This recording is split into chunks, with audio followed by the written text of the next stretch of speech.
নমস্কাৰ ৰাইজ, দিবলৈ আছোঁ এক বিগ ব্ৰেকিং নিউজ। এই সময়ত আটাইতকৈ ডাঙৰ খবৰটো হৈছে ৰাজ্য চৰকাৰে ক'ভিডৰ কাৰণে নতুন নিৰ্দেশনা জাৰি কৰিছে। 16 মে' অৰ্থাৎ অহাকালিৰ পৰা দিনৰ ঠিক 11 বজাতে সকলো দোকান পোহাৰ বন্ধ থাকিব। আৰু যি সান্ধ্য আইন 2টা বজাৰ পৰা আৰম্ভ হৈছিল আৰু সেই সান্ধ্য আইন এতিয়া বৰ্তমান অহাকালিৰ পৰা 12 বজাৰ পৰা সেই সান্ধ্য আইন আৰম্ভ হ'ব। 12 বজাৰ পৰা ৰাতিপুৱা 5টা বজালৈকে এই সান্ধ্য আইন জাৰি থাকিব আৰু অহাকালি দিনৰ ঠিক 11 বজাৰ লগে লগে সকলো দোকান পোহাৰ বন্ধ থাকিব।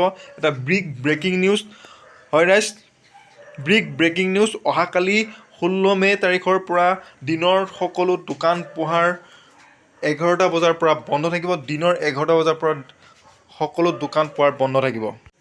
আমাৰ হাতত আছে আৰু এক গুৰুত্বপূৰ্ণ নিৰ্দেশনা। সেই নিৰ্দেশনা হৈছে যে জিলাসমূহত যি যান বাহনসমূহ চলিব, সেই যান বাহনসমূহৰ যুগ্ম সংখ্যাৰ যান বাহনৰ যি চলাচলৰ নীতি নিয়ম, সেই নীতি নিয়মসমূহ সকলো জিলাৰ মুৰব্বীয়ে নিৰ্ধাৰণ কৰিব। আৰু সেই অযুগ্ম আৰু যুগ্ম সংখ্যাৰ গাড়ীবোৰহে দিনৰ 5টা বজাৰ পৰা 12টা বজালৈকে চলিব পাৰিব।